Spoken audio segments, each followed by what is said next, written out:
Imagine this: a 2-year-old girl screaming at the edge of a pool, not in fear, but in fury, because she is not allowed in. That scream, it wasn't the end. It was the first stroke of a 29-hour odyssey across the English Channel. Welcome to Swim Stories Unplugged, where the water tells the truth and the truth swims. I'm Hetal Sampat, and today we are not just talking about swimming, we are talking about refusing to sink. Meet Sophie. At 12, she failed a lifeguard test in clothes. Most kids would have quit. She used it like rocket fuel.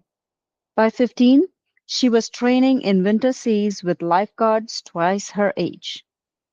By 29 hours and 4 minutes, she was crawling up a French bean, setting 3 world records and proving the ocean doesn't measure strength in legs. It measures it in will. But this isn't just a swim story, it's a life story about jellyfish stings turned into smoothies, about 7 hours swimming sideways and still refusing to turn back. Sophie didn't just cross the channel. She rewrote the map for every disabled dreamer told the water wasn't for them. Today, little girls in wheelchair probably sends her messages. I saw you, now I swim. So hit like, subscribe, and drop a comment. A small gesture that goes a long way in reaching more people who need to hear the story. Sophie, welcome to the Unplugged Lane. Let's make our first splash. Tell us about that scream at age 2.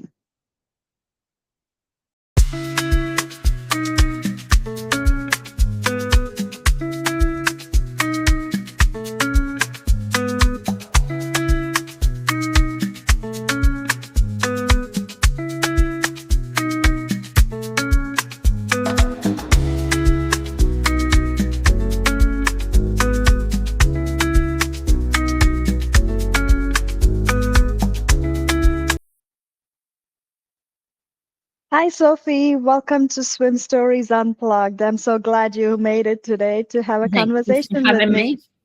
Thank you for having me. So, we're going to go into the first segment of what we call the first splash. So, tell me the memory you had of the first time you got into the water. So I don't remember it, but I've been told it.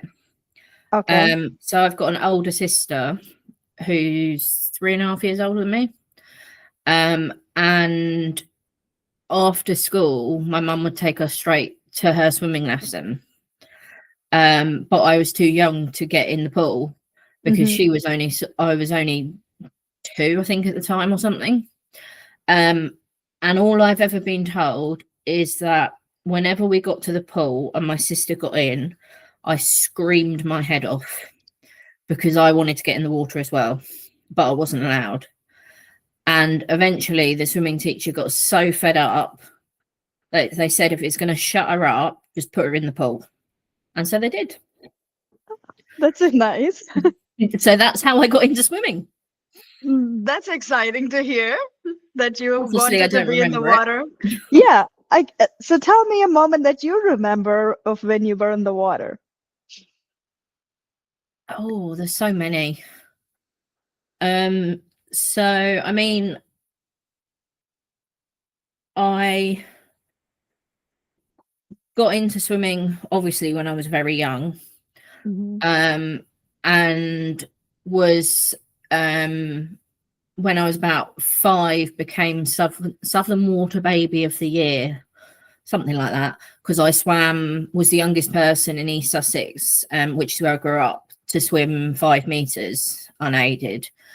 But even then, I don't really remember that. The first time I remembered that I was good at swimming and felt good at swimming was at primary school. I went to a private primary school, so we had like houses. So there was the antelopes, panthers, and then 2 others. I can't remember what they were. And each year there was a swimming gala or swimming event where the houses would kind of compete against each other. And and I would win every race that they put me in on really easily. And that was kind of the first time I think I realised that I loved swimming and I liked competitive swimming. But I think growing up, I kind of thrived on not winning. Mm-hmm. So as I grew up, I went through, so where we are, we've got the Swimming Teachers Association. And I was part of alongside my competitive swimming. Before that, I grew up learning to swim and learning life-saving and things through the Barbarian Swimming Club in Hastings. And the way that it works is that you sort of have the different groups or different bands we had. So depending on what band you wore, depended on which bit of the pool you were in and what you were learning and that sort of thing. And you were supposed to finish when you were about 16, 17 was when you ended. And then the idea was that some of the people that had completed all of the awards would then go on and volunteer and become one of the volunteer swimming teachers there.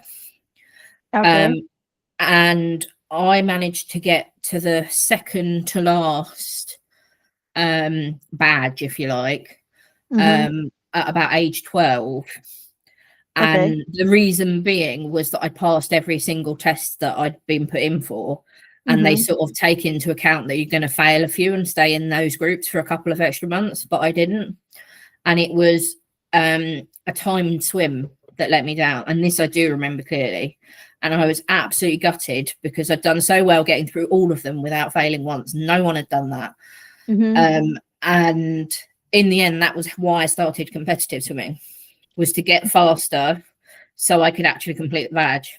And that sort of then sent me in a different direction. But I did complete the badge, but also became a volunteer swimming teacher. Excuse me. And absolutely loved that. It was working with little kids. And it was great fun.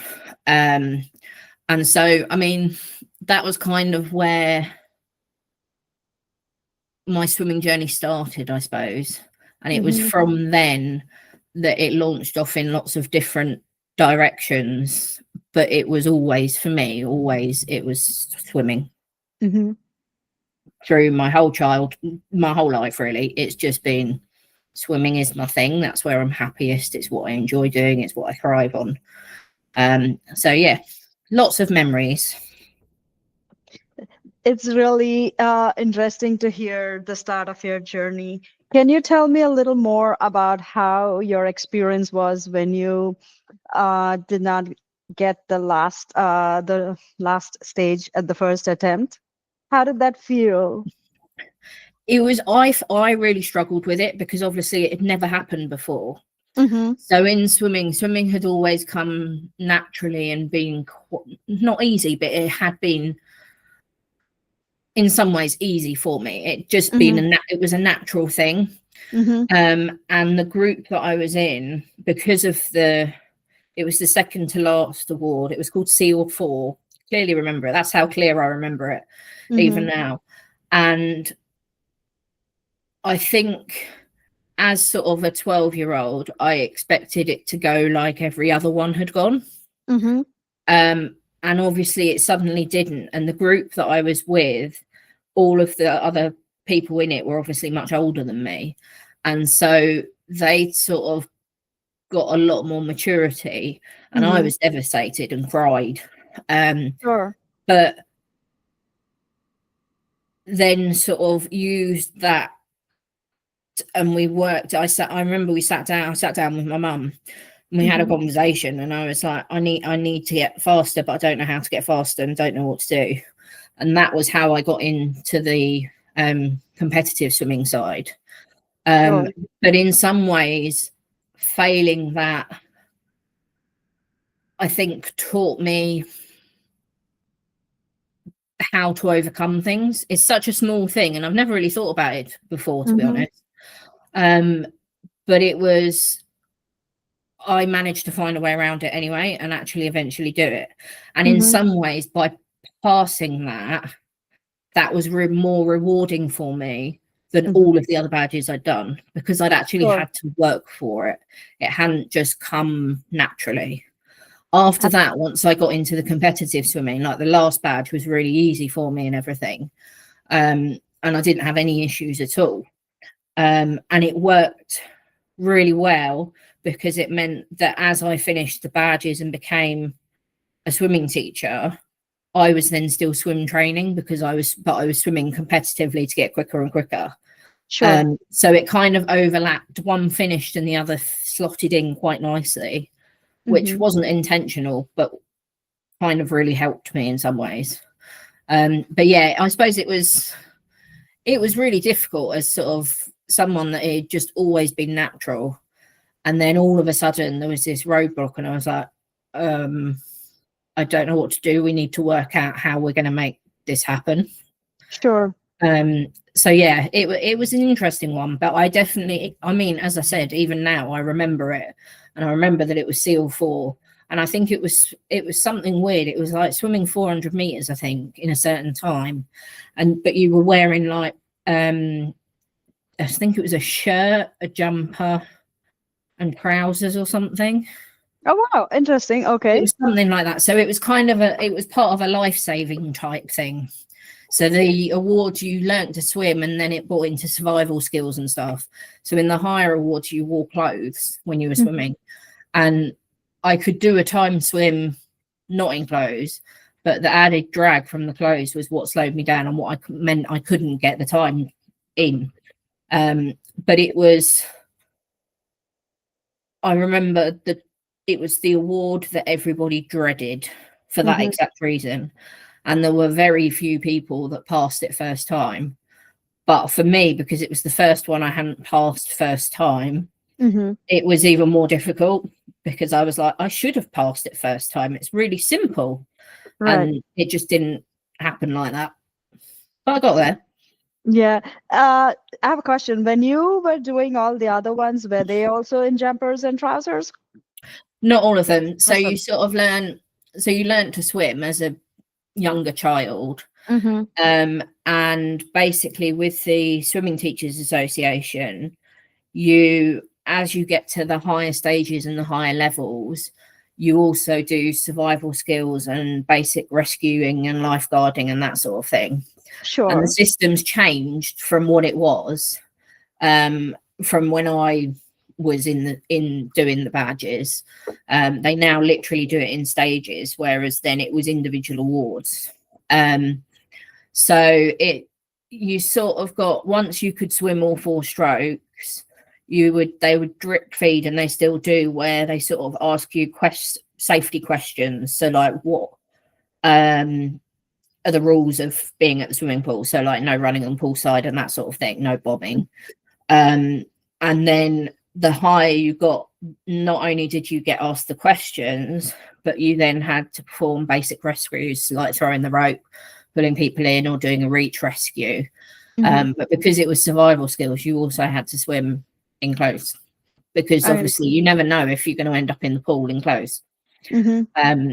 That's sort of, it was kind of a preparation for that, I think. I don't know who came up with the idea. But it's surprisingly difficult to swim in clothes. They do, and it was a case of working. I remember clearly trying to work out which clothes would drag the least at the time from the so that it would be easier to swim. But clearly it didn't work because I still didn't pass the test the first time. Sure.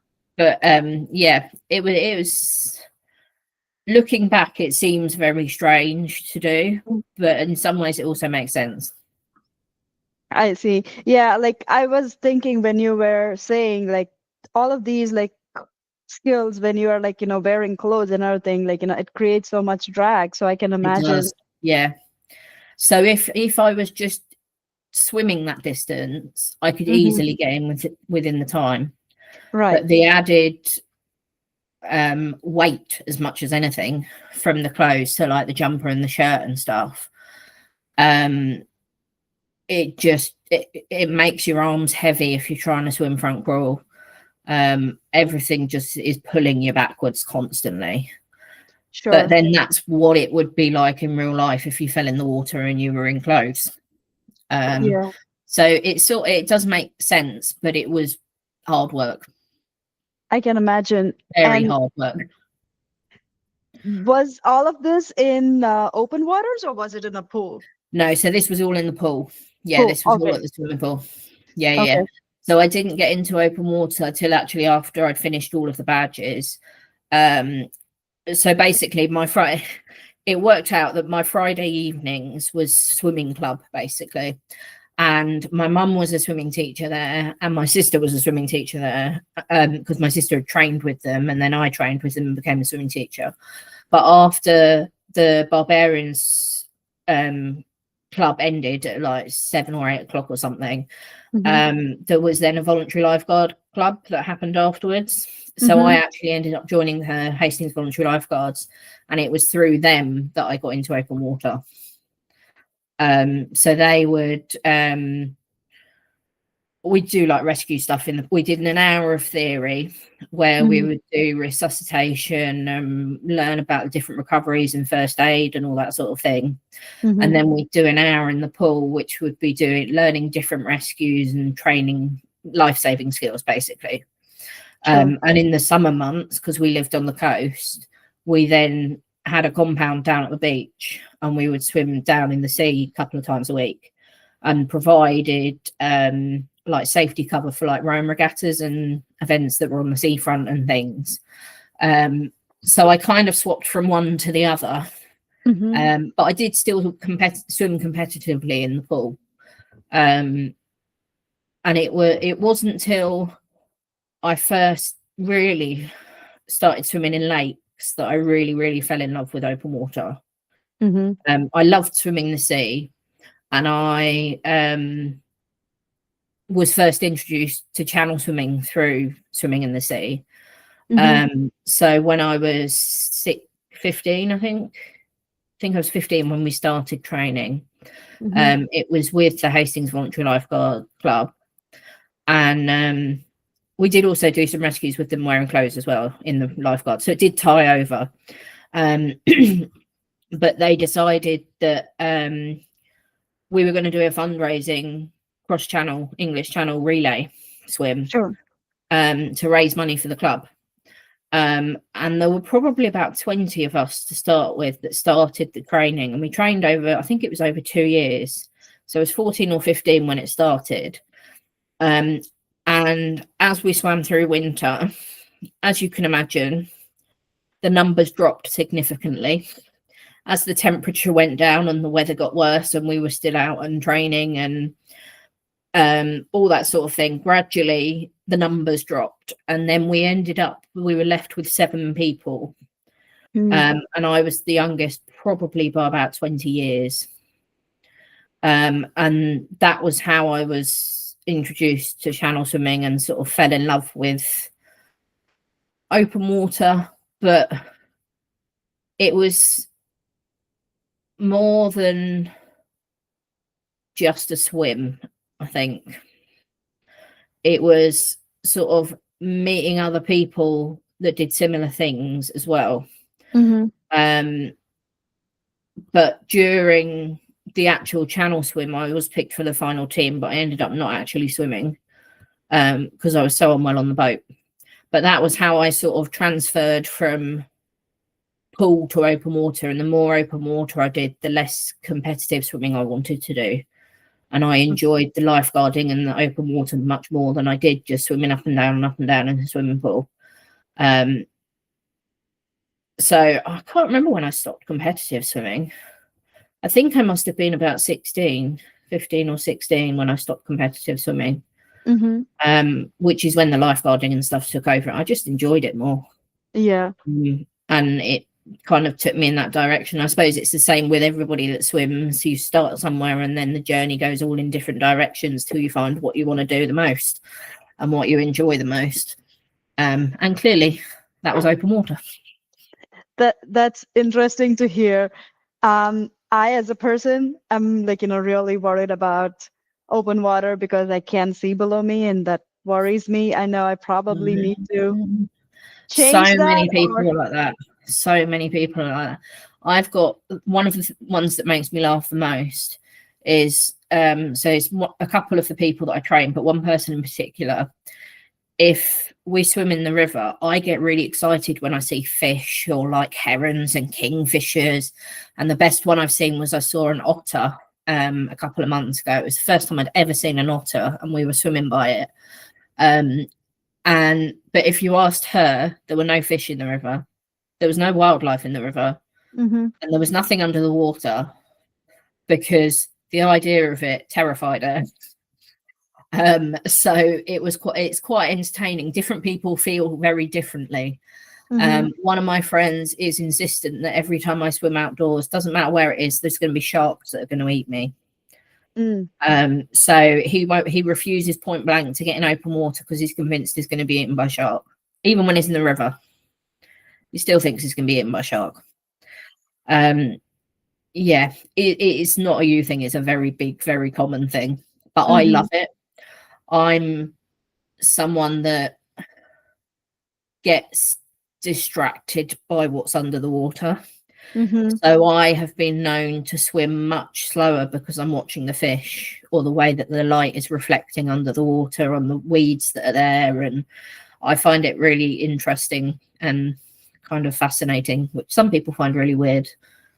But it is actually fascinating to watch the, like, like Yeah. you said, like I did, this was an open water swim, but it was clear water, so I could Yeah. see below me, and I Yeah. could see all the It's sea a huge creatures. difference. Yeah, there's a massive difference.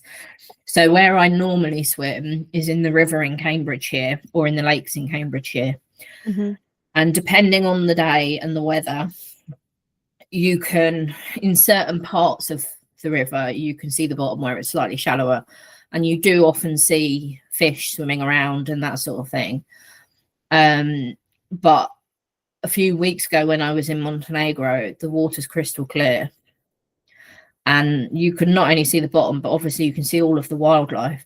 And I was so excited because I saw a starfish for the first time in the wild, and I'd never seen one before. And it was bright red, and it was just absolutely beautiful to see. But my biggest issue, when the water is clearer, I get distracted. So I actually watch the fish and forget about swimming. So then I swim much slower, and my stroke rate slows down. So during my English Channel solo, as much as I hate jellyfish because they sting you, when they're not stinging you, they're actually really pretty and quite fascinating to watch.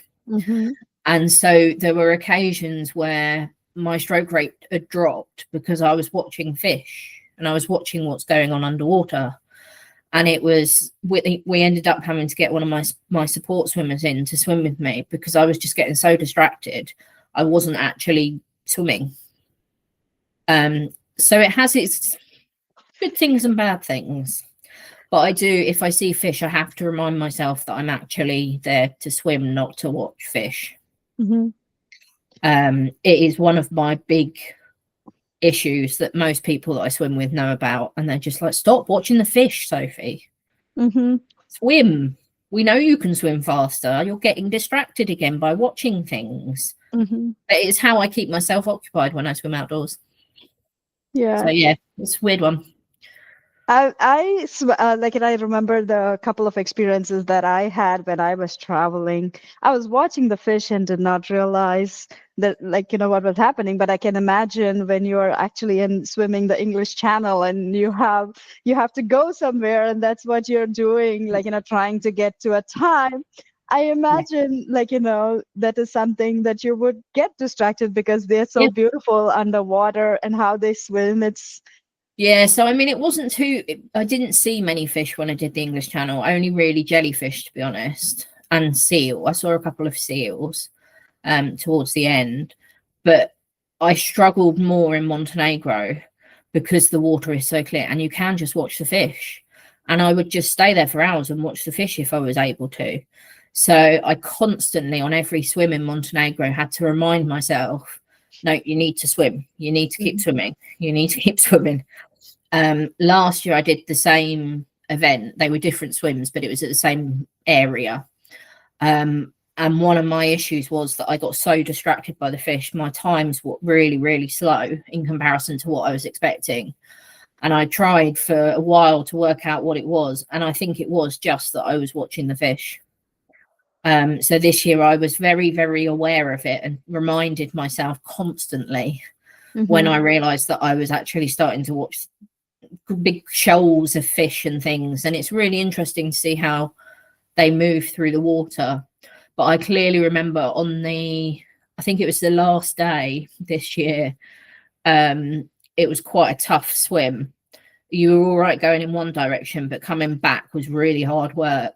And I remember I got really annoyed with the fish because they were swimming really easily. It looked effortless. And it just looked peaceful for them. And for me, it was just painful and hard work and exhausting. And I was like, hate you, just go away, fish. Right. You're making it look really easy and it's not. Just go away, let me swim. So yeah, it's you learn over time to use those sorts of things to help you when you're swimming, or I do. I learn something new from every open water swim, which is what I love about it. I'm so sorry. I think my headphones went blank. So, can you hear me? Okay, now I can hear you. I'll edit that. So, could you repeat that last bit, please, if you don't mind? Which bit? Just the bit where you were talking about the water and how you were swimming. Yeah, so with the fish that I didn't like in Montenegro because they were making it look really easy, and I was really struggling, like really struggling at the time, because I'd hurt my back the day before, and it was really difficult swimming in that direction. And I wanted them to go away because they were making me feel like a really bad swimmer, because they were tiny and were just sort of going past me really easily, and I was really struggling. But I think one of the you learn, as I said, you learn kind of how to use those sorts of things, especially as a long distance swimmer, to help you in your swimming. Because being honest, one of the biggest issues in long distance swimming is boredom, because you are you're on your own in your own little bubble. But I try to sort of learn something new from every single swim that I do, which is what I like about open water swimming, because every single swim is different, which is why I definitely prefer open water over pool swimming. Pool swimming's quite boring for me. Okay. Has its place, definitely. But I find much more joy and peace from swimming in open water than I do in the pool. You are inspiring me to try open water swimming in the next year. You should. I'm good at doing that.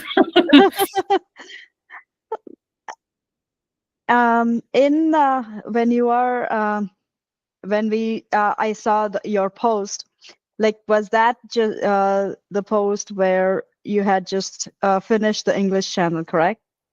Yeah.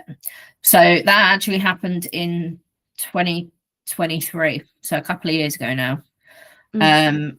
And it actually, I kind of went full circle. So where I said about learning to swim through the Swimming Teachers Association, I went off to university and had an accident which resulted in me now needing a wheelchair and becoming disabled, basically. So I had sort of 4 or 5 years where I didn't really do any swimming because it was too painful and I just couldn't. And when I gradually got back into it, I remembered how much I loved teaching. And I knew it was something that I'd be able to do because I was in the water most days anyway. So I would be able to be in the water doing teaching. I then went back and actually ended up doing my STA swimming teachers qualification. So I went full circle from learning to swim with them to then training to be a teacher for them. And I went to one of their conferences because I do a lot of work around accessibility in open water swimming and encouraging disabled people to get into open water swimming. And I was asked to do a talk at their swim on accessibility in open water swimming and how open water swimming coaches could be more adaptable and welcoming to people with disabilities. Because obviously there's issues like with access in terms of getting in and out of the water, what people are able to do in the water, how different people swim if they've got limbs missing or deformed limbs and that sort of thing. And when I was there, I met a bloke called Mike Goody, who I didn't know at the time had actually won, I think it was 3 gold medals at the Invictus Games, but I didn't know that when I met him. He's an amputee, and I was talking to him about I wanted to do the original Triple Crown, which is swimming the English Channel, the North Channel, and the Bristol Channel. I'd done a 2-way Windermere solo a couple of years earlier, and that year in 2022, when I was there at the conference, I'd done a channel relay, and it was the first time that I'd actually swum during a channel relay, because the first one I was so ill I didn't swim. And I was like, I've sort of spoken to them about doing it solo, but I'd like to do it, but it's really expensive and all this sort of thing. And at the time we were talking about it and the cost of it and everything, the CEO, who I'd never met, of the Swimming Teachers Association, happened to walk down a flight of stairs, and Mike knew him very well, and basically said to Dave, the CEO, I've got a bit of an idea. And Dave went, how much is it? What's it going to be? And then all of a sudden he was like, right, come up with a plan together and we'll go from there. And then a week later, I was booked to swim the English Channel the following year, which was very unexpected. I will fully admit it was very unexpected. I'd sort of, in my head, timeline-wise, I'd given myself 2 or 3 years before I was going to go back and do it solo, because I knew how much training and felt I needed to build my strength up more and all that sort of thing, and get more longer swims under my belt and things. But yeah, all of a sudden I was swimming the English Channel the following year, and the Swimming Teachers Association sponsored my swim. So if it wasn't for them, 1, I wouldn't have learned to swim in the first place, and 2, I wouldn't have swum the English Channel. Right. So I really went full circle with them. I still work with them now, but it was, my issue is that when I swim I can't kick my legs, they just float behind me. Sure. But the training that I was doing was working really well, and I was in probably the sort of healthiest and fittest I'd been in several years. And when I turned up on the day, was asked how long it was going to take me, and in my head I predicted about 18 hours max, 19 hours maximum. Didn't think I would be able to swim for any longer than that, because that's absurd. Sure. But said to Lance, my pilot, I was like, I'm aiming for about 19 hours. Anything under that, I'll be happy. But I'm just going to keep swimming till I get there, to be honest. And that's literally what I did. But it didn't go quite to plan. So I basically got caught in a current. And when the tide changed, I didn't have enough slack water to make enough progress forwards to get past the next tide. So I swam sideways for 7 hours. Wow. I didn't know that at the time. If I'd known that at the time, I probably wouldn't have finished the swim, I don't think. I'd given my crew a folder, basically, which had all of the feeding instructions and everything of what I wanted when. Also, I was having to take medication when I was in the water, so it had those details on it. But it also, at the end, had questions that they were allowed to, and things they were allowed to tell me, and things they weren't allowed to tell me. And they weren't allowed to tell me how long I'd been in the water for, how long they predicted I had left in the water, where I was in the channel, or how far I had left to go. Mhm. And actually, by doing that, that helped me get there. Because if I'd asked and they'd gone, yeah, actually, you've been going sideways for like 5 hours now and Mhm. not made any progress forwards, I think Wow. I'd have gone, mm, I'm just going to call it. Yeah. But because they didn't tell me those things, I didn't know. So I kept swimming, as I said I would.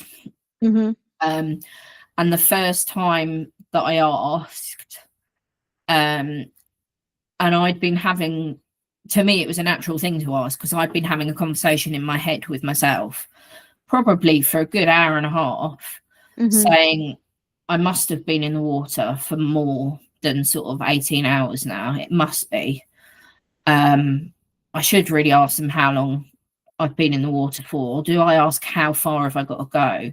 And I was trying to work out which question, one, they were most likely to answer because I've been told them not to answer any of them, but Sure. two, would be the most helpful for me. And in the end, I asked them how long I'd been in the water for, and they said 20 hours.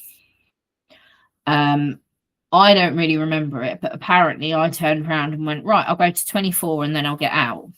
Mhm. Um, in my head, that seemed normal. Like if you've swum for 20 hours, you might as well go to 24. And I think it was that where I obviously I had the aim to go and swim the English Channel. I Mhm. told people there was never I'm going to attempt the English Channel. It was always I'm going to swim the English Channel. There was Mhm. never a doubt in my mind that I was going to get there somehow, at some point. But I kind of think I thought, well, even if I don't get all the way to France, not many people can say that they've swum for 24 hours continuously without Mhm. touching the boat, without touching anyone else unaided. Not many people could do that. But my crew just didn't tell me when we got to 24 hours. So I ended up actually taking 29 hours and 4 minutes, I think it was. Yeah, Wow. 29 hours and 4 minutes.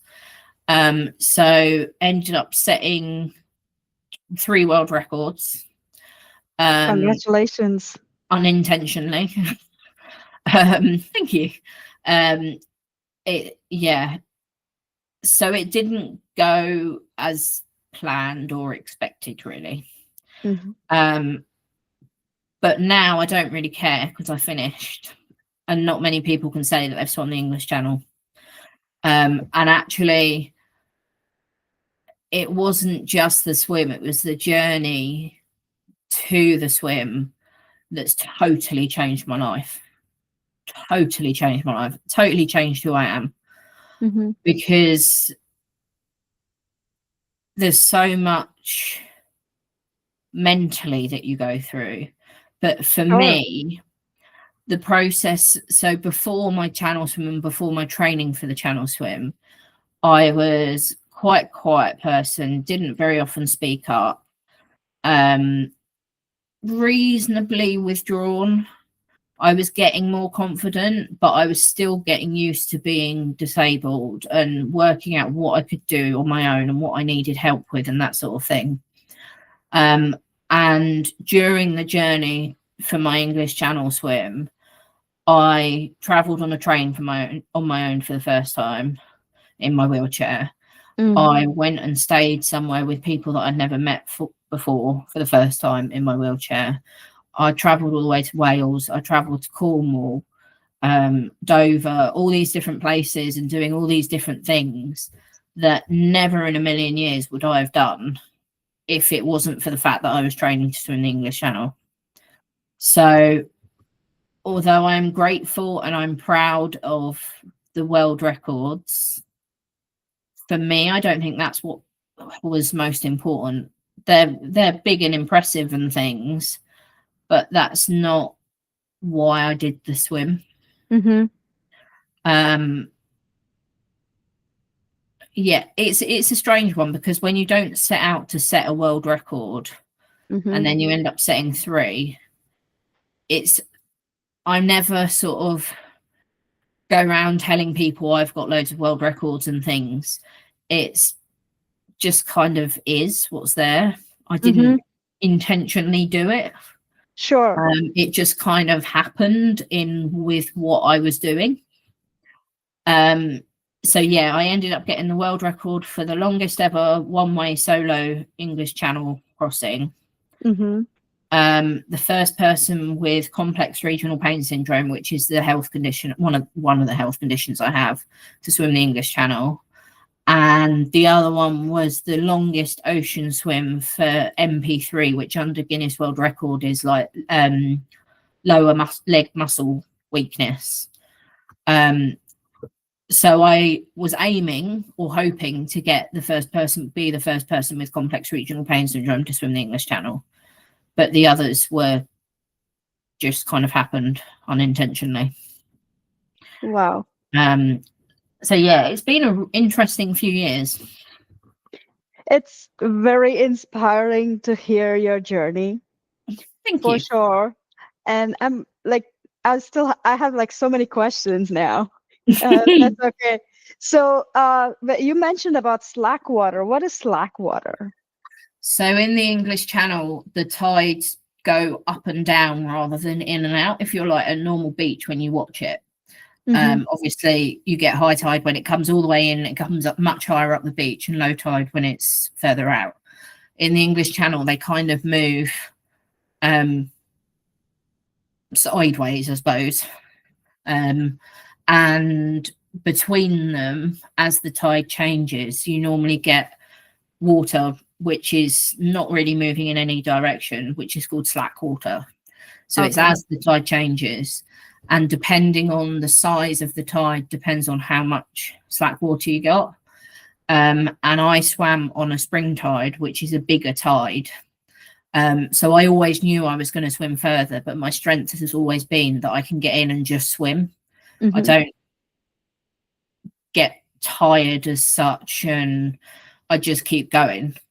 So I knew that a spring tide would be bigger. I'd probably swim a little bit longer, but it didn't worry or concern me that I was going to have to swim a little bit longer. But there wasn't enough slack water for me to get past. And I'd slowed down so much at that point that I just ended up then going sideways for 7 hours. Wow. So yeah, I've got videos and it's really strange to watch them because my arms are moving forwards, but I'm going sideways. So it kind of messes your head up a little bit to watch it, because you're moving in one direction, but you're not actually moving in that direction. You're moving in a completely different one. Right. So is the crew allowed to guide you? I know they're not allowed to answer your questions, but are they allowed to guide you in which direction to go? So you have a pilot boat. I think there's 12 pilot boats that are allowed to take people across the English Channel.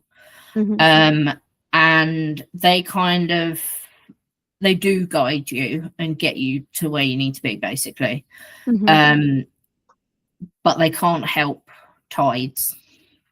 Sure. So they work, you kind of work with the swimmer. The way that I looked at it was that the boat and all the support crew were there to get me there safely. My job was to just keep swimming. That's how I kind of separated it in my head. So on the boat, we had the boat crew, to the boat pilot and everyone. You have an observer who makes sure that you stay within the rules and everything. And then I had my support crew, which was made up of my sister, Mike, who helped me get the funding, and then my friend Camilla, who was my support swimmer.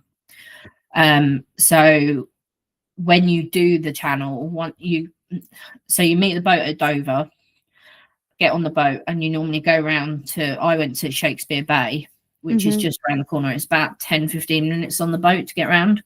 The swimmer then has to swim in and get out, and then you have to walk into the water, and that's the start of your swim.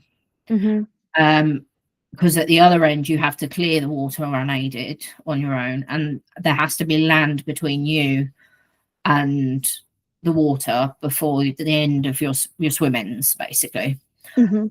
So I had my theory with the people that I had on my boat was my sister would tell me any bad news. Camilla was my support swimmer, and Mike was there to help with my feeding and everything, but also as a bit of an inspiration to me in terms of he's done lots of nutty challenges and long endurance challenges and things. So to me, if he could do it, then I could do it too. And I kind of took that from him. So during the swim, you're not allowed to touch the boat at all, and you're not allowed to touch another person. So for me, for feeding, they threw my drink bottle at me on a bit of string. The majority of my food and nutrition was warm squash, but it had like carbohydrates in it, involved in it. So it's tasteless. So I was just drinking warm squash or hot chocolate basically for the whole thing, which I'd obviously practiced in training and stuff. And then you are allowed to have a support swimmer as well. And I believe the rules are that you have to have swum for 2 hours on your own, and then they can get in and swim with you for up to an hour, but they have to swim behind you and aren't allowed to touch you. And then they have to be out for another 2 hours before they can get in again. Something like that. For me, I think Camilla got in twice and Mike got in once.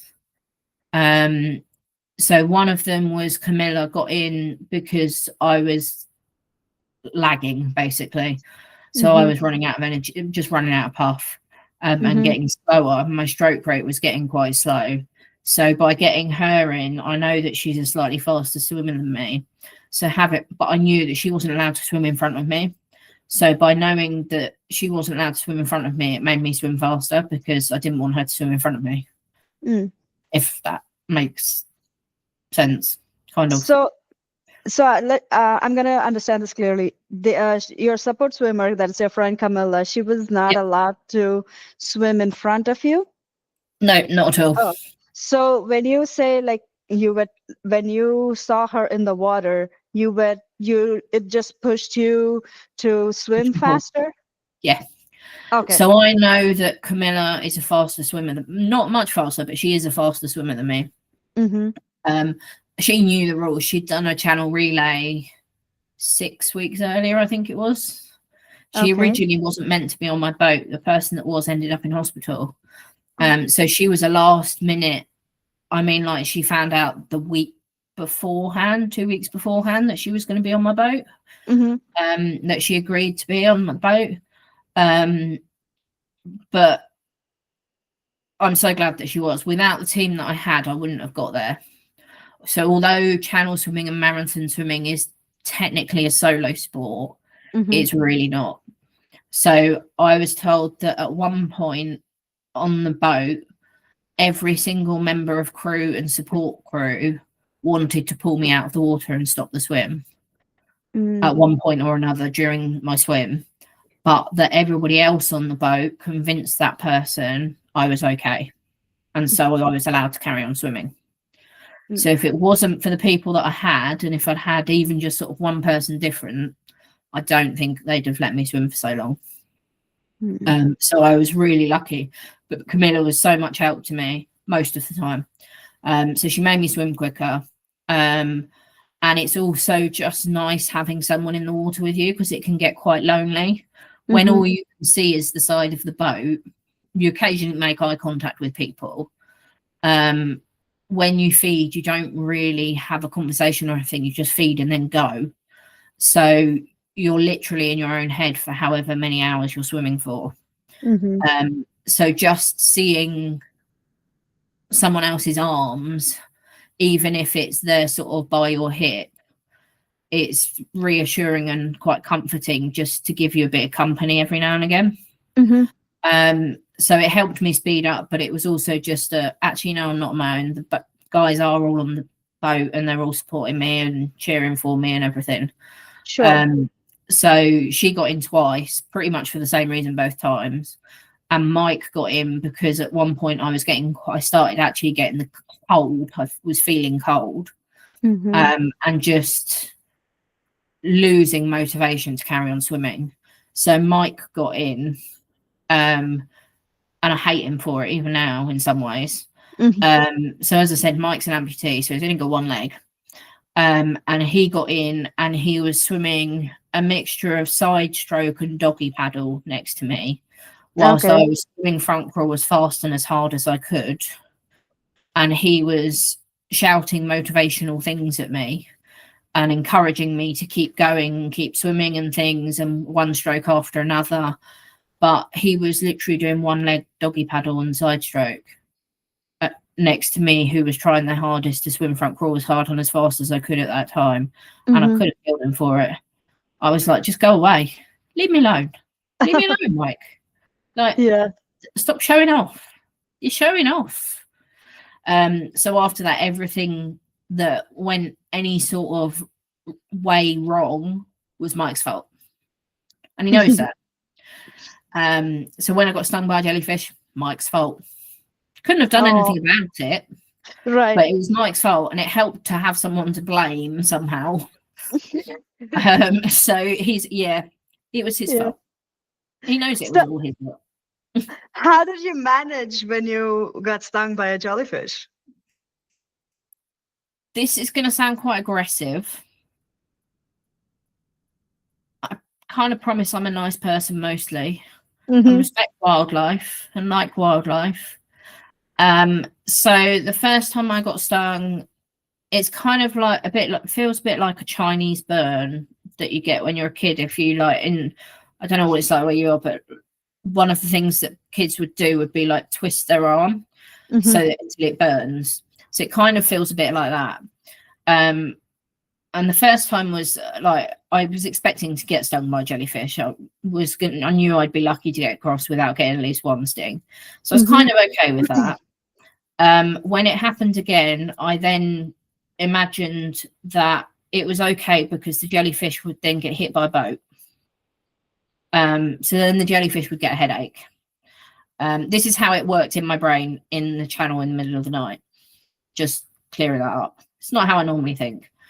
The next one was that it was okay because it was going to get hit by a boat and then possibly get put sort of through the propellers on the boat.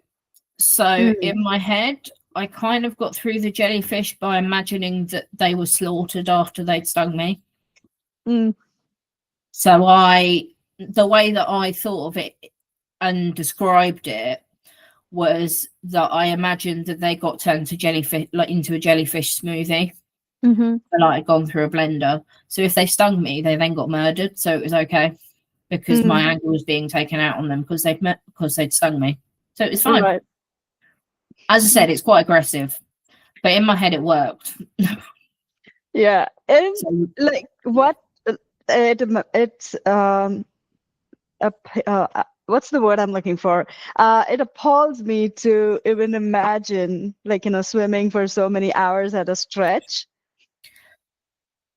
It did me as well. So, I mean, I think one of the most common questions I'm asked is, how the hell did you swim for 29 hours? And I don't really have an answer for it. Because I didn't know that I could swim for that long, and I didn't believe that I could swim for that long. And when I was told that I'd swum for that long, I was shocked. It wasn't something that I was expecting or knew was going to happen. And I actually looked back through all my training afterwards and worked out that the longest I'd swum for in the sea was 6 hours before my swim. The longest I'd ever swum for was just over 16 hours. And I was quite comfortable when I'd done the 16 hours, which is why I gave myself the limit of 20 hours. I was like, I'm not going to be able to swim for more than 20 hours. That's just getting into the ridiculous. So when I was told it was 29 hours, I was really shocked. I The only way that I can think of it is that I broke the swim down. In that, although I didn't know where I was in the channel, I did different things to occupy myself throughout the swim, which almost distracted me from the point that I was swimming. So things like one of the games that I played was I had to think of something on the boat that began with every letter of the alphabet. I didn't finish it. Okay. And that occupied my brain for like 2 hours. And so that was another 2 hours that had gone by. I had a channel swim playlist. I sung through that. That was another hour and a half gone by. So there were lots of little things that made it break up into smaller parts. One of the things, so that there was only one time when I really felt like getting out or thought they were going to pull me out, and it was because they so one was actually, there's two. One was that I was starting to struggle to eat or drink anything. So from the exposure to the salt on the water for so long, my face literally swelled up and my lips swelled up. And my finished photo, it doesn't look anything like me, my finished photo, just because my face is so swollen. But as a result, it was hurting to swallow. Wow. So you basically lose the top coat of the inside of your mouth. So I don't know if you know of Ross Edgley. He recently swam round Iceland, as you do. And he's shown videos of his tongue, and he literally peels bits of his tongue off. It's disgusting. Oh my God. But that basically happened. I wasn't expecting, I knew it was going to happen to a point, didn't know it was going to happen to quite that point. But I was struggling to even drink liquid and take liquid on board. Basically was refusing it, and they said, well, if you refuse it, we're pulling you out. So Mike came up with the wonderful idea of giving me some mouthwash to try and clear the salt out of my mouth. The pain, it would be like pouring mouthwash on open ulcers and paper cuts. Wow. I could have killed him. Oh my God, pain. But it then made me realise that actually swallowing didn't hurt too much, because that hurt more. That was how I looked at it. So that was one point. And they said, if you don't take your nutrition, we're getting you out. And then the second one was when it started getting dark. So I started, I think it was about 22 minutes past midnight. So I started in the dark, swam through the night, and we'd worked it out, and I should have been finishing.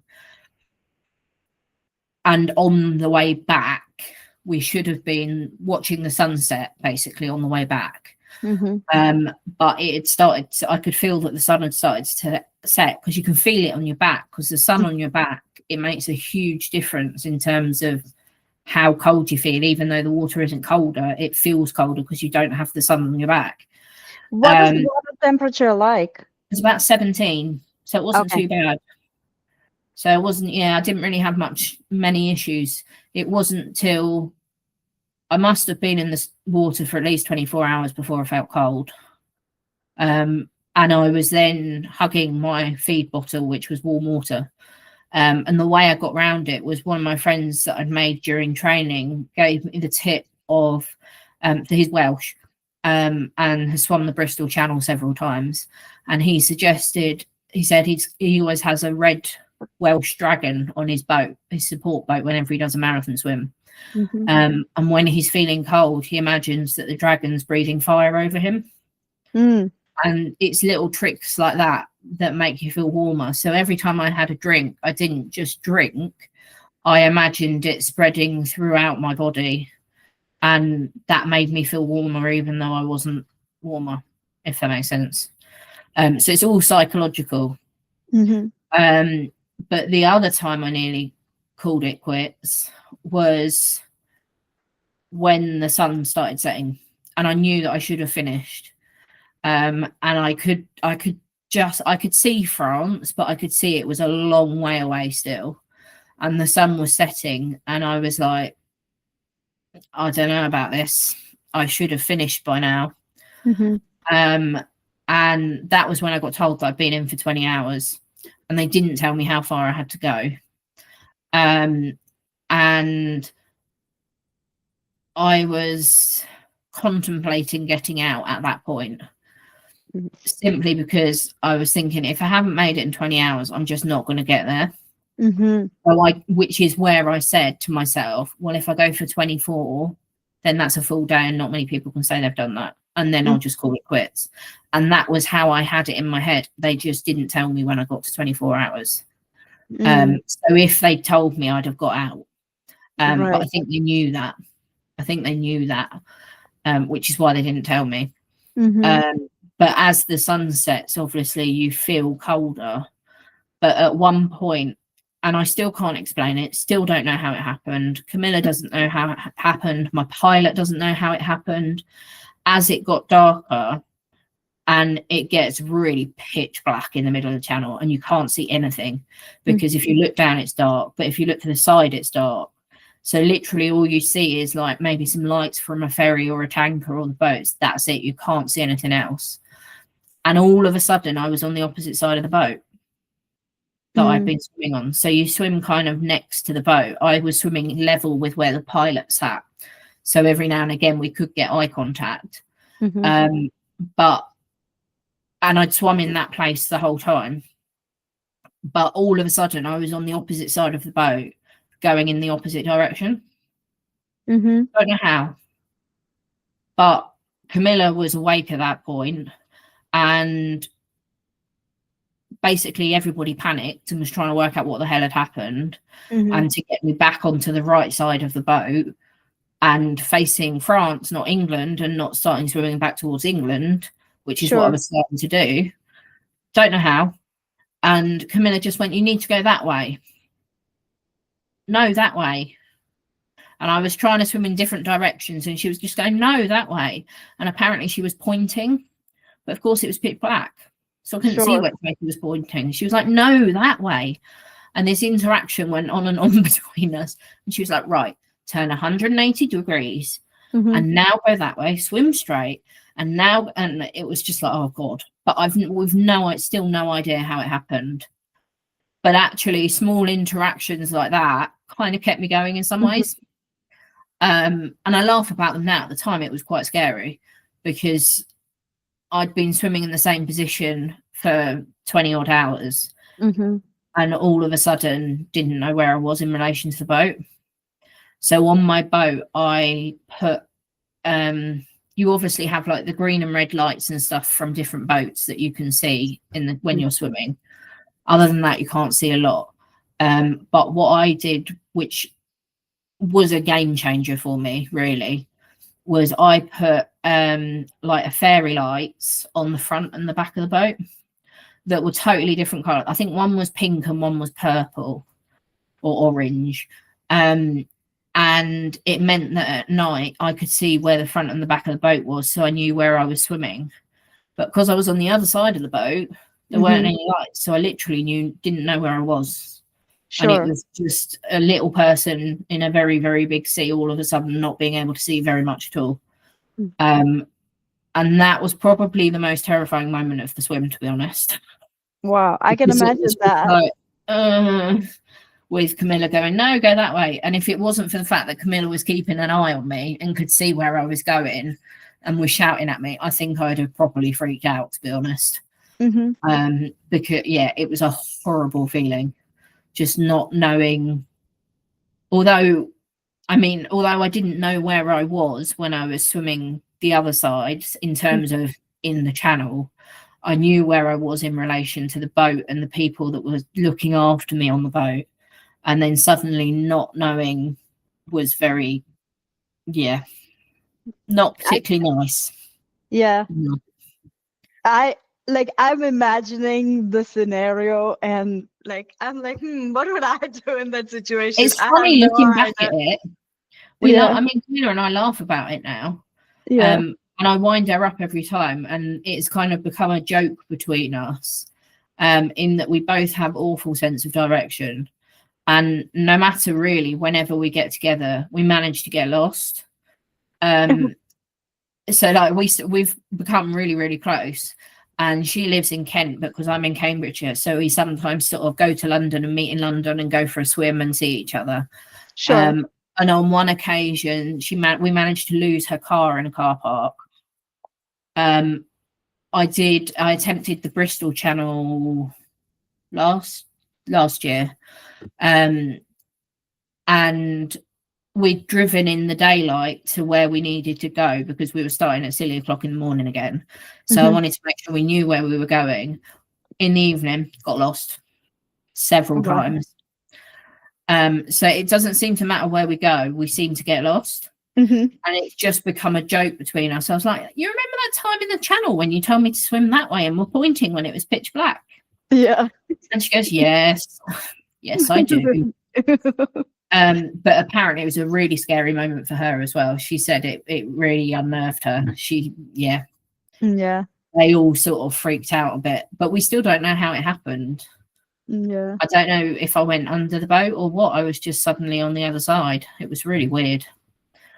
But I think the worst bit about my swim in some ways was the finish, which sounds silly because you'd think you'd be relieved and celebrating that you've finished this amazing swim. But I didn't realise that I'd got any world records. So it wasn't a kind of, yay, I've done it and everything. But because I use a wheelchair or crutches when I'm walking, we'd come up with lots of plans on how I was going to clear the water without any assistance. So we'd worked out Mike was going to swim in with me towing my crutches and lay them on the sand so that I could pick them up and then walk out with them. We'd come up with a few different scenarios, and basically every scenario apart from the scenario that happened. And what ended up happening was I actually landed in Calais, which you're not allowed to do. So my pilot had to get special permission from the Coast Guard and everyone, because obviously of all the ferries and everything, and it's the main shipping lane and stuff. So you're not allowed to land there. You're meant to land at Wissant, or Cap Grenay, which is much further south than where I was. And the problem at Calais is it's a very sandy, very shallow beach for a very long way, which meant that the pilot boat couldn't come in very close. So they most of the pilot boats, if not all of them, have like a little rib boat attached to them, which are like the little blow up ones. Well, not blow up, they kind of are blow up. And so they launched that, and Mia, who was one of the crew members, and she was my observer the previous year when I did my relay, she was watching the boat and stuff at the time, and I heard like banging and was wondering what was going on. Couldn't see anything because it was still pretty dark. It was sort of 4 or 5 o'clock in the morning at that point, I think. And she said, they're getting the rib boat out. You know what that means? And I was thinking, I have no idea what that means. Not a clue. And I didn't really care that they were getting the rib boat out, and it didn't really click to me what that meant. And actually what it meant was that we were getting too shallow for the main boat. So the pilot, Lance, came in on the rib boat with me, whilst I swam in the last little way. I don't know how far, still don't know how far it was. It felt like I was swimming for like half an hour. I don't think I was. And that was when I saw seals swimming with me. So apparently I landed in a seal colony, which was quite cool. But it wasn't probably till I was starting to be able to see the bottom. There wasn't much to see. I could just see sand all of a sudden. And it wasn't until then I actually went, oh my God, I'm actually going to have done this. And it's a difficult moment to describe, and I've tried time and time again how to describe it, but I've never been able to. And it was just a sort of a bit of a relief, but so much joy. But also, I was so exhausted. I didn't have enough energy to be joyful almost. But the problem was that I then had to crawl out of the water because my legs, I was just, I had nothing left to give at all. I'd used all my energy. I was just knackered.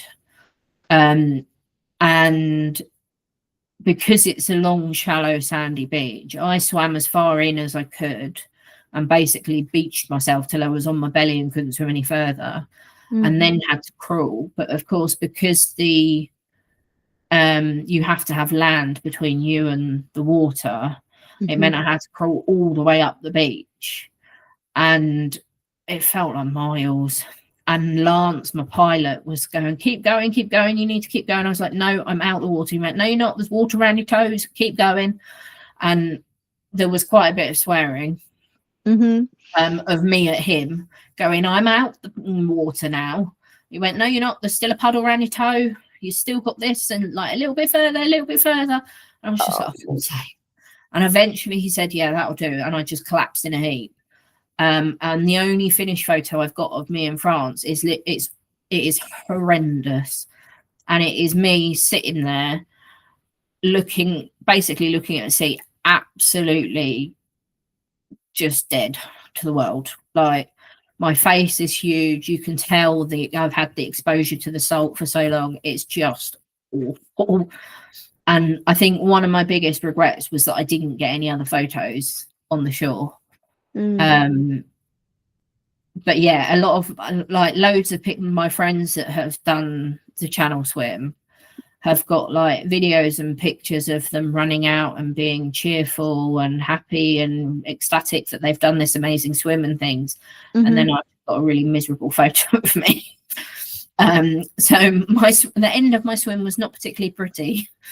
But I did it, and that was all that mattered. But I mean, even then I didn't know that I'd broken any world records. And it hadn't really, it took a good sort of 3-4 weeks for it to sink in what I'd actually done. Because it was nuts. I can imagine. And like, one of the questions I have in my mind is like, how did recovery look for you after? I couldn't eat for about 3 days. And I think, to be honest, that was actually probably the worst bit about it, was caused by the salt and the water exposure. That was probably worse than the rest of it. I mean, I couldn't walk unaided for way over a week. And funnily enough, slept for quite a long time. So when I got back on the boat, we were on our way back out to get to the main pilot boat. And as we were coming up to the boat, I went to Lance, how the hell am I going to get back on the boat? Because to get on the pilot boat, you had to climb out of the rib boat onto the side, then climb up a ladder onto the deck. Well, I couldn't stand. So I was like, how the hell are we going to get me back on this boat? And it was something that I'd thought about beforehand, but I didn't think that I was going to have swum for that long. And so we'd sort of worked out a way that I'd be able to do it. And it literally took everyone on the boat to get me back on the boat. It was not graceful, pretty, elegant. It was just push her up.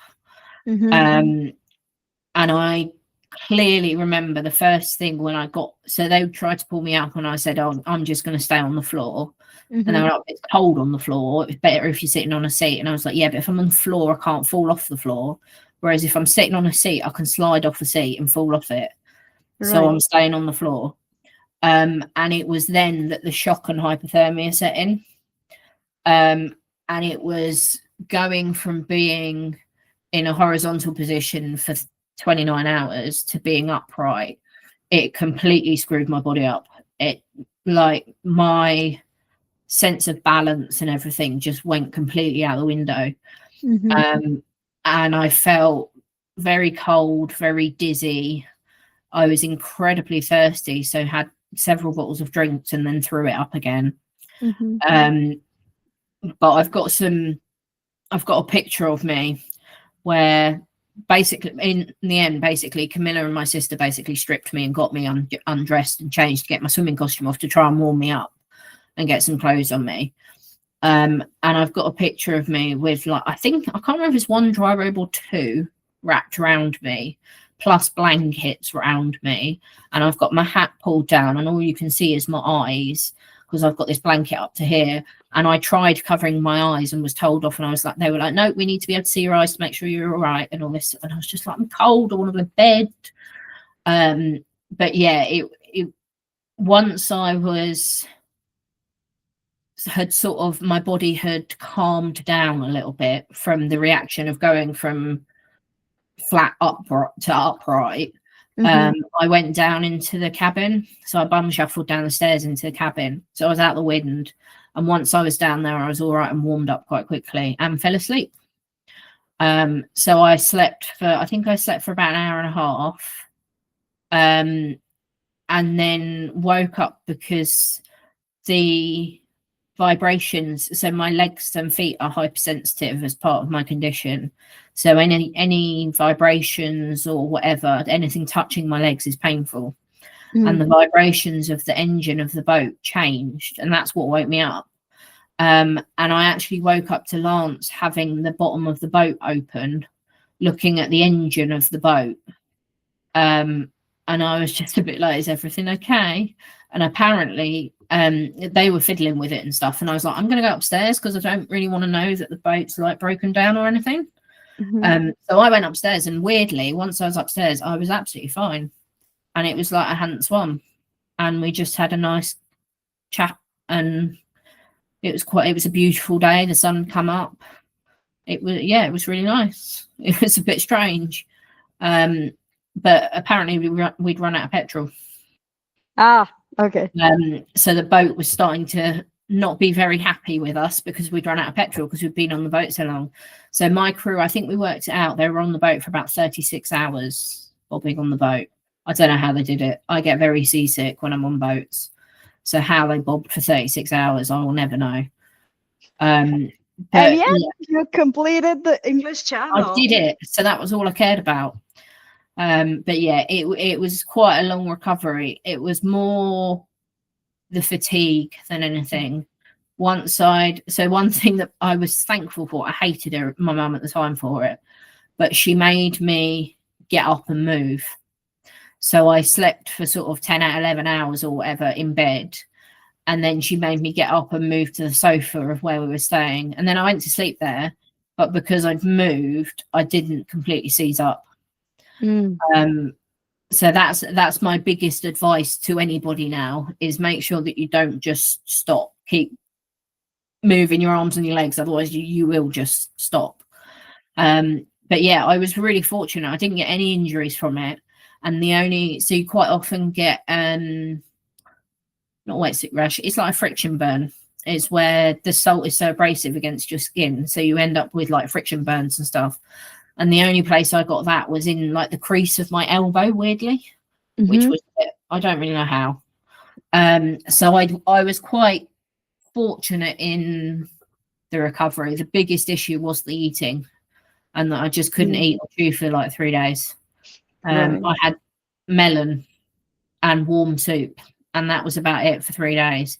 My parents had bought cream cakes to celebrate, and they all sat there eating cream cakes, and I had like lukewarm chicken soup, and I was like, oh, okay. But I couldn't open my mouth wide enough to eat cream cake, so right. But yeah, it was definitely an adventure, and wasn't what was meant to happen. It wasn't what I expected to happen, but I feel like it was what was meant to happen. Like the build and everything. Like it was kind of having the crew that I had. It was, in any other situation, if there was one thing that was different from my crew, my swimming, my training, anything, I don't think I'd have made it. For sure. It was, yeah, the stars were aligned, shall we say. But yeah, it was a really long way. So it counts as a 21-mile swim, but actually we worked it out from my track, and I actually covered. So I only swam 21 miles, but because of the tides, I actually covered about 55 miles. What? So they thought I was going to Belgium at one point. But it still Wow. counts as a 21-mile swim because you're swimming straight in relation. It's just the tides that are pushing you up and down, but you're actually swimming straight. So although I covered 55 miles, I swam 21 miles, which is weird to think of. Yeah, I was just gonna say that. Kind of. So I was like, I've done 55 miles. No, you haven't. You've done 21. I was like, oh, okay. So But yeah. if given an opportunity, would you do it again? So until recently, I've automatically said no. I've seen all of the English Channel. I don't need to see any more of it. I've probably seen more than most of the English Channel because of how far up and down it I moved. There is now a small part of me that would like to do it simply to show that I'm not a really, really slow swimmer, because from it, automatically people think that I'm ridiculously slow. And although I'm constantly trying to get faster, and I'm nowhere near the fastest swim, like I am a slower swimmer, but I can swim for hours and hours and hours without getting tired. But I would in some ways like to prove to other people, and I think myself, that I'm not just good for that one really slow swim, if you see what I mean. I see. But it's all funding, it's all very expensive. So it's something that's sort of there, but I don't know if I'll ever do it. Maybe one day. I don't have a plan to do it anytime soon. If it wasn't for getting seasick, I would happily do another relay. But being seasick isn't particularly pleasant. I'm all right when I'm in the water, but when I'm sitting on a boat, I just get seasick. So yeah, there's other big swims that I fancy, and I'm looking into doing. I've obviously done the Ultra 33.3 a couple of times in Montenegro, and I'm looking at doing the one in Switzerland next year. So that's swimming in Lake Geneva. And one of the swims you swim from France to Switzerland, which is quite cool. But yeah, I've kind of, after, it was strange because after the English Channel swim, everyone went, so what's next?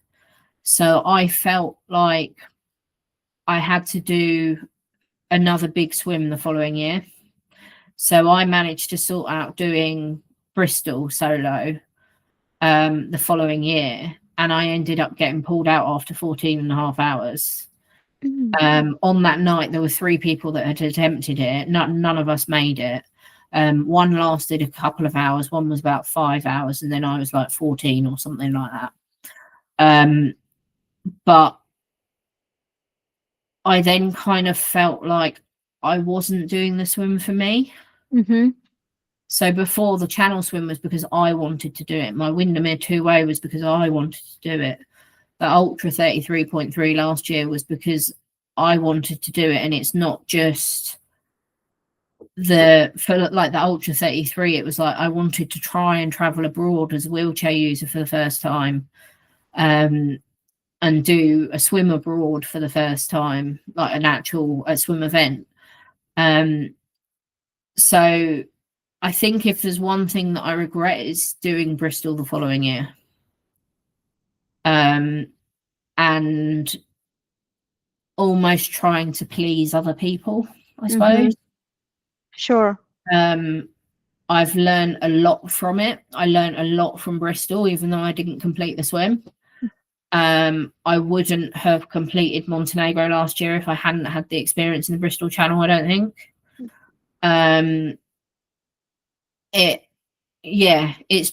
all just made me realize that I should be doing the things that I want to do and that I enjoy, rather than sort of living to other people's expectations. I love that for you. and it's made a huge, like in my overall life, it's made a huge difference. So obviously if I'm training for an event, then I need to train even if I don't want to train. But I always make sure when I am in training that I have at least one swim a week, which is sort of more of a social swim, where I go and have a swim with my friends and we have a natter and we have a laugh and we have a giggle and just have a nice time. So it's been learning to train around things that I enjoy and doing things that I want to do. So one of the things that I've been umming and ahhing about for probably about 6 or 7 years now at least, but never actually had the guts to go for it, is I started at university. So I've got a music degree, but have become really interested through the marathon swimming and everything that I've done in psychology and in sports psychology. So I had a few sports psychology sessions before my Windermere two-way swim, and found them so helpful, and use the techniques that I learned from those few sessions even today. And in my channel swim, I use them. And so I now study psychology. I'm at university part-time, with the hope of eventually becoming a sports psychologist, which I've just done for me, not for anybody else. It's because I'm interested in it. And yes, it's hard, but then I kind of have now feel like the best things are often hard. If they weren't hard, then it wouldn't be worth doing them in some ways. Yes. They wouldn't be as rewarding. So yeah, it has really changed, sort of, as cliche as it sounds. It really has changed my life completely, just one swim. And it's amazing that it's just one swim has done so much for me. When it was never meant to do all of that, it was meant to just be a swim. A swim. Yeah. So I mean, one of the things that I'm proudest of is the amount of disabled people that have sort of reached out and gone, I now swim in open water. I saw that you did it. Didn't realize that I could do it. Now I do it.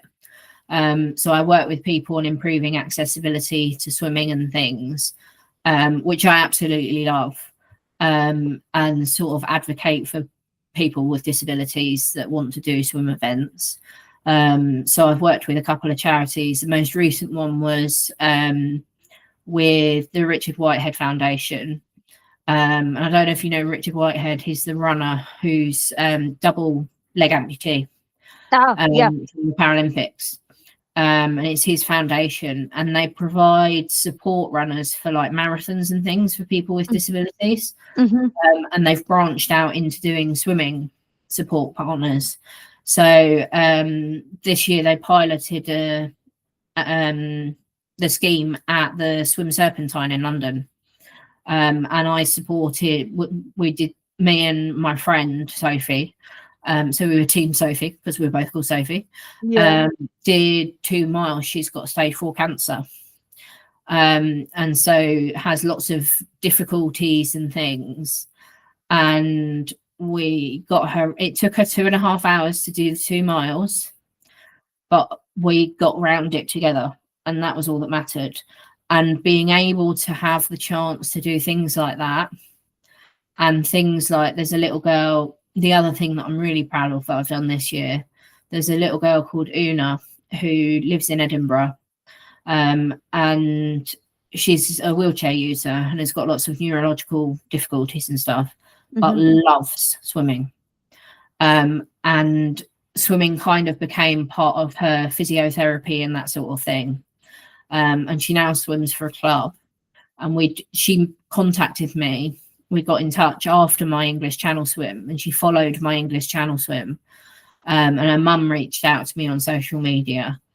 And we've stayed in touch ever since. And I sort of sent Una a little present and a signed swimming hat and stuff. And she calls me her hero, which is still a bit strange, but yeah.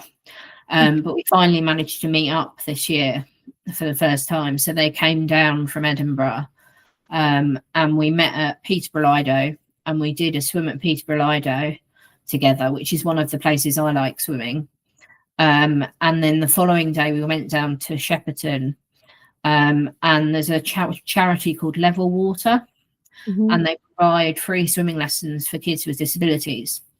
And most of the fundraising that they do to be able to do that is through, they do 24-hour open water swimming relays and open water swim events.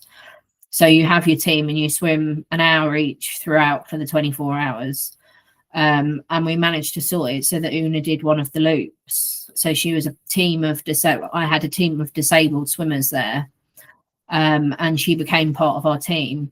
And she actually originally was just going to sort of dip, but after seeing how well she swam at the Peterborough Lido, she did a full lap, and it was the furthest she'd ever swum without holding on. It was the longest open water swim she'd ever done. And basically everybody was in tears. And just having the ability to be able to do things like that make my channel swim not seem important in some ways. It's not, it's obviously made a difference, and I wouldn't be doing the things that I am if I hadn't done it. Sure. But that's not where the reward has come from. The reward for me is by helping other people do things that they love and that I love, if they want to. Yeah. So I'm very fortunate and very lucky to be in the position that I'm in, basically. Yeah, that's really amazing. Your story has definitely been inspiring, and you're inspiring me to go swim in the open water next time in the next season. So hopefully I will do it. And before I do it, I will definitely chat with you again. Oh, do definitely. Yeah. Thank you so much, Sophie, for sharing your such an inspiring story. And thank you for taking the time to be here. Thank you for having me.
"29 hours, 55 miles of ocean fought with 21 miles of forward motion, 3 world records, and 1 soul forever changed."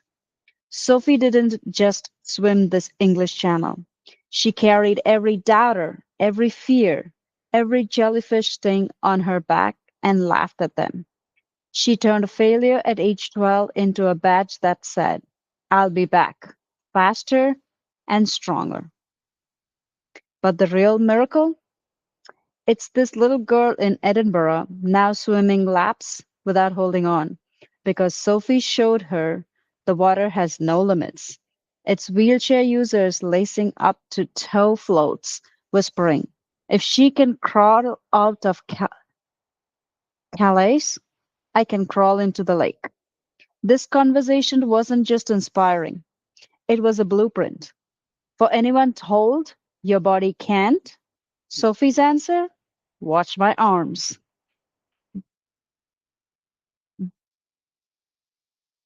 Drop an emoji in the comments if this lit a fire. Tag a friend who needs to hear. The deep end is calling. Like, subscribe, and comment. a small gesture that goes a long way in reaching more people ready to dive into their own impossible. Sophie, you didn't just cross the channel, you built a bridge from pool edges to open horizons. Thank you for letting us swim in your wake. Swimmers, this the water is waiting. It only cares that you will. Until next time, this is your show host, Hetal Sampat, signing off. Keep making waves.